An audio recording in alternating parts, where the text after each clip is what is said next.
दोस्तों, अगर आप चाहते हैं बुढ़ापे तक आपके शरीर में ताकत बनी रहे, बुढ़ापे तक आपको बीमारी छू ना पाए, तो दोस्तों ये 4 चीज़ें 4 समय पर ज़रूर खाएं। दोस्तों वो 4 चीज़ें कौन सी हैं, उनमें कौन कौन से प्रोटीन्स, विटामिन्स, फाइटोकेमिकल्स पाए जाते हैं जो आपके शरीर को ताकत देते हैं, आपके शरीर को बीमारी से बचाते हैं। और दोस्तों इन 4 चीज़ों को 4 समय पर कब कब खाना है, कितनी मात्रा में लेना है, किसे खाना चाहिए किसे नहीं खाना चाहिए, वो सारी जानकारी आपसे शेयर करेंगे। इसीलिए मित्रों से विनम्र निवेदन है, मित्रों इस वीडियो को अंत तक सुनिएगा। अगर आप स्किप करके सुनेंगे तो हो सकता है बीच की कोई जानकारी मिस हो जाए जो फ़ायदे के बजाय आपको नुकसान कर सके। अगर सुनना ही है तो पूरा ध्यान से सुनिएगा। सुनने के बाद 5 मिनट बैठ करके इन सारी बातों पे गौर करिएगा। गौर करने के बाद अगर आपके मन में कुछ प्रश्न उठ रहा है या इसके अलावा और कुछ आप जानना चाहते हैं जो आज हमने जानकारी शेयर की है इससे संबंधित, तो दोस्तों कमेंट सेक्शन के माध्यम से आप हमसे पूछ सकते हैं, उसका हम जवाब ज़रूर देंगे। अगर आप हमारी जानकारी से संतुष्ट होना तो इस वीडियो को और अपने जानने वाले रिश्तेदारों दोस्तों के साथ ज़रूर शेयर करना, जिससे उन्हें भी इसकी जानकारी प्राप्त हो, वो भी अपने आप को अपने पूरे परिवार को सेफ और सुरक्षित रख सकें। दोस्तों खान पान से दिनचर्या को सही रख के हम अपने शरीर को बुढ़ापे तक बीमारी से बचा सकते हैं, चाहे वह छोटी बीमारी हो चाहे बड़ी बीमारी हो। दोस्तों जब हमारा खान पान डिस्टर्ब होता है, हमारी दिनचर्या ऋतुचर्या डिस्टर्ब होती है, हम लाइफ स्टाइल को अपना लेते हैं, तभी हमारा शरीर बीमार होता है। तो दोस्तों आप अपने लाइफ स्टाइल में बदलाव लाइए, प्राकृतिक दिनचर्या को अपनाइए, जिससे आप हमेशा स्वस्थ और निरोग बने रहें। और दोस्तों ऋतुचर्या के हिसाब से आप अपना खान पान रखिए। दोस्तों विश्वास मानिए, आपको बीमारी कभी टच भी नहीं कर पाएगी। तो चलिए दोस्तों सबसे पहले हम ये जान लेते हैं हमारे शरीर में कमज़ोरी क्यों आती है, ताकत की कमी क्यों आती है। जब दोस्तों हम बाहर के प्रोसेस की हुई चीज़ों को ज़्यादा खाते हैं, जैसे कंपनी में बनाई गई जो चीज़ें हैं, ये चीज़ें जब कंपनी में बनाई जाती हैं, बनाई तो नेचुरल चीज़ों से जाती है, लेकिन इसे एक प्रोसीजर किया जाता है और उसी प्रोसीजर करने में वो उसके सारे पोषक तत्व नष्ट हो जाते हैं। एक प्रकार की वो निर्जीव वस्तु हो गई। जब हम निर्जीव वस्तुओं का सेवन करेंगे तो दोस्तों हमारे पेट में गैस, कब्ज, एसिडिटी बनती है। इसलिए हमें निर्जीव वस्तुओं का सेवन नहीं करना चाहिए।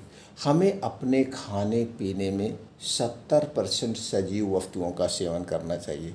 सजीव लिविंग वस्तुएं जिसमें जीव हो, निर्जीव नहीं, जीवित वस्तुओं का सेवन करना चाहिए। जैसे हरी साग सब्जियाँ, ये सब दोस्तों जीवित वस्तुएं हैं, इसमें प्राण ऊर्जा है।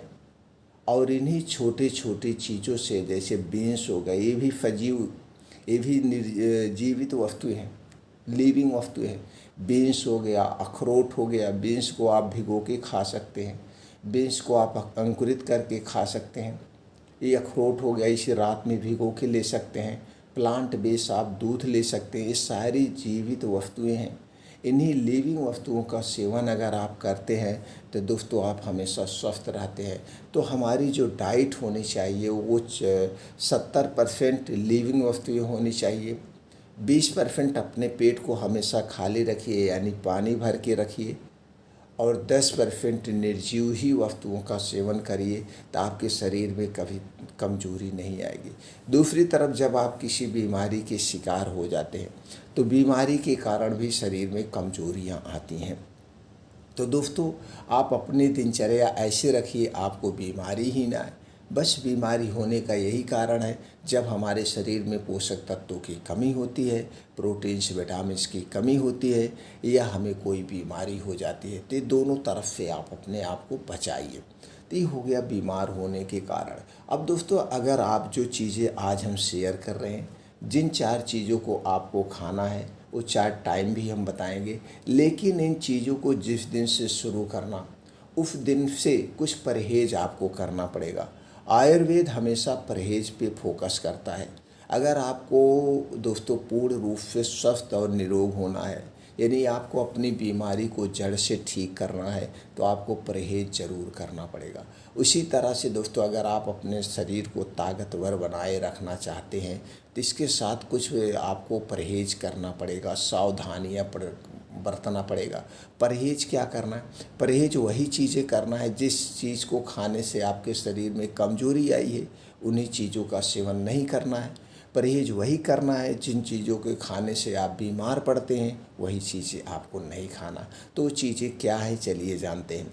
दोस्तों, अगले 3 महीने तक, जिस दिन से इस रूल को आप फॉलो करना, अगले 3 महीने तक आप घर से बाहर की बनी हुई कोई भी चीज़ नहीं खाएंगे, चाहे वो छोटी चीज़ हो चाहे वो बड़ी चीज़ हो। अगर हम छोटी चीज़ की बात करें, चाय, कॉफ़ी, बिस्किट, ब्रेड, टोस्ट से लेकर बड़ी चीज़ की बात करें तो junk food, fast food, cold drink, soft drink, धूम्रपान, अल्कोहल, पैकेट बंद, डिब्बा बंद, यानी जो मशीनों द्वारा बनाई गई इन चीज़ों का सेवन नहीं करेंगे। इसमें प्राण ऊर्जा नहीं होती है, ये सारी चीज़ें निर्जीव होती है और इन्हें बनाने में एक प्रोसीजर किया जाता है, जिसके अलावा इसमें कुछ ऐसे केमिकल मिलाए जाते हैं, जैसे स्वाद बढ़ाने के लिए केमिकल मिलाया जाता है, कलरफुल बनाने के लिए आर्टिफिशियल कलर मिलाया जाता है। 2 महीने, 3 महीने, 6 महीने, 1 साल तक सुरक्षित रखने के लिए एक प्रकार का केमिकल मिलाया जाता है, जिसे आप जहर कह सकते हैं। सारे वेस्ट पदार्थ हैं, यही आपकी आंतों में जाके चिपकते हैं। फिर धीरे धीरे आंतों में एक मोटी लेयर बनती है, आपको कब्ज होती है, गैस, एसिडिटी शिकार हो जाते हैं। तो दोस्तों, इन वेस्ट पदार्थ को अगले 3 महीने तक आपको नहीं खाना है। क्या खाना, हमने पहले बता दिया, जीवित वस्तुओं का सेवन करना है। अपने घर का खाना खाइए। 3 चीज़ें आप अपने घर में कभी नहीं लाएंगे और इन 3 चीज़ों से कोई चीज़ नहीं बनाएंगे। पहली चीज़ है मैदा, दूसरी चीज़ है चीनी, तीसरी चीज़ है रिफ़ाइन किया गया तेल, डबल रिफ़ाइन किया गया तेल, डालडा, पामोलिन। इन तेलों में कोई भी चीज़ आप घर पे बना के नहीं खाएंगे। इन 3 चीज़ों को अगले 3 महीने तक आपको घर में नहीं लाना है। अब दोस्तों, 2 बदलाव आपको करना है। पहला बदलाव, रात का खाना जल्दी खाएं और सुबह जल्दी उठने का प्रयास करें। जब आप रात का खाना जल्दी, का मतलब है प्रकृति के नियम के अनुसार, प्रकृति के टाइम के अनुसार। प्रकृति का टाइम क्या है? सूर्य डूबने के 1 घंटे पहले, चाहे गर्मी हो, चाहे ठंडी हो, चाहे बारिश हो। रात का खाना शाम को 5 से 6 बजे के बीच खा लीजिए। यह खाना एकदम हल्का होगा, सुपाच्य होगा और आधा पेट आपको खाना खाना है। अगले दिन आप कब खाएंगे? 10 से 11 बजे। डेली आप 16 घंटे का उपवास करेंगे और जो आदमी 16 घंटे का उपवास करता है दोस्तों, उसे कभी कोई बीमारी टच नहीं कर सकती। दूसरा बदलाव दोस्तों, जब आप जल्दी खाएंगे तो जल्दी जग जाएंगे। 4 से 5 बजे के बीच उठने का प्रयास करिए। उठने के बाद 2 से 3 गिलास तुरंत गुनगुना पानी पी लीजिए बात से मुँह। डेली दिनचर्या से निवृत्त होकर 5 से 7 2 घंटे का समय निकालिए। तेज़ गति से मॉर्निंग वॉक करिए, योगा करिए, प्राणायाम, मेडिटेशन करिए। इससे आपके शरीर में दोस्तों चुस्ती फुर्ती बनी रहती है। ये रोज़ सुबह करना। अब जब आप मॉर्निंग वॉक करके वापस घर आएंगे, तो शुरुआत आपकी यहीं से होती है। सबसे पहले घर पहुंचने के बाद आपको क्या लेना है दोस्तों? इसे रात में ही भिगो देना पड़ेगा। आपको चाहिए 1 कप पानी शुद्ध पीने वाला, 1 मिट्टी का बर्तन। इसी 1 कप पानी में आप 8 से 10 मुनक्का, 5 से 6 खजूर को धुल करके रात को भिगो दीजिए। और सुबह जब आप योगा, प्राणायाम, मेडिटेशन करके घर वापस आएंगे, तो सबसे पहले आप मुनक्का, खजूर खा करके उस पानी को पी लीजिए। जिस पानी में आपने भिगोया है, पहले पानी पीजिए और ऊपर से मुनक्का और खजूर को खा जाइए। बस इसके बाद आपको 2-3 घंटे तक कुछ खाना पीना नहीं है, जब तक आपको खूब अच्छी से भूख ना लग जाए। कहने का मतलब है सीधे आप खाना खाएंगे वही 10 से 11-12 बजे जब आपको खूब अच्छी सी भूख लग जाए, खाने में आप कुछ भी खा सकते हैं जो आपके घर बना हुआ है। घर का बना हुआ दाल चावल रोटी सब्जी जो कुछ बना है आप भर पेट खाना खा लीजिए। अब भर पेट खाना खाने के बाद दूसरी चीज़ आपको क्या खाना है। पहली चीज़ हमने बताया था 4 चीज़ें। पहली चीज़ आपका हो गया मुनक्का और खजूर, रात को भिगो के खाएंगे और सुबह खाना है। अब इसके बाद दोपहर में आपको लेना है दही। दोस्तों दही चाहिए 1 कटोरी, लेकिन ये दही आपके घर की होनी चाहिए। और दही को घर पे जब जमाना, इसे मिट्टी के बर्तन में जमाना है और कांच के बर्तन या मिट्टी के बर्तन में ही खाना है। बाहर की दही आपको नहीं खाना है, घर की दही होना चाहिए।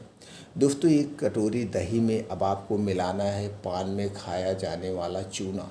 यही चूना जो पान में खाया जाता है मार्केट से ख़रीद लाइए और उसी में 1 गेहूं के बराबर चूना मिला करके इसी दही को रोज़ खाना है। दोपहर के खाना खाने के 1 घंटे के बाद और दही खाने के 2-2.5 घंटे बाद तक आपको कुछ नहीं खाना पीना है। दही में दोस्तों लैक्टोबैसिलस बैक्टीरिया पाया जाता है, प्रोप्रीबायोटिक पाया जाता है, जो आपकी आंतों के लिए बहुत ही अच्छा है। आंतों को हमेशा सेफ रखेगी, आपको भूख लगेगी। इसके अलावा दही में कैल्शियम प्रोटीन भरपूर मात्रा में पाया जाता है जो शरीर को ताकतवर बनाता है। और चूना दोस्तों कैल्शियम का अच्छा स्रोत है। आपके शरीर में, जोड़ों में, कमर में कभी दर्द होगा ही नहीं अगर आप दही चूना ले रहे हैं। दोस्तों दही चूना किसे नहीं खाना चाहिए ये भी जान लीजिए। जिसको कभी पथरी की शिकायत हुई हो या पथरी की शिकायत है उन्हें दही चूना नहीं लेना है। दोस्तों दही 4 महीने नहीं खानी चाहिए। 4 महीने जुलाई अगस्त सितंबर और अक्टूबर, ये 4 महीने दही नहीं खानी चाहिए। इसके बाद दही को खाना चाहिए। ये हो गया दूसरी चीज़। तीसरी चीज़ क्या है। तीसरी चीज़ दोस्तों शाम को खाना जो हमने बताया था जल्दी खाना है। अगर आप घर पे नहीं हैं, घर से बाहर हैं, आपके घर पे खाना जल्दी नहीं बन पा रहा है, कोई बात नहीं, आप खाना ही मत खाइए। खाने के स्थान पर क्या लेना है चलिए वो बता देते हैं। आप ले लीजिए भुना वाला चना। भुना हुआ चना ले लीजिए 100 ग्राम 50 ग्राम, जितनी आपकी क्षमता है जितना आप चबा सकते हैं।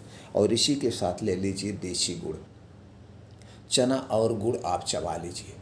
चना और गुड़ चबा लीजिए। जो आप दाल रोटी सब्जी रोटी खाएंगे वही ताकत, उससे ज़्यादा ताकत आपको भुने हुए चने और गुड़ से मिल जाएगा।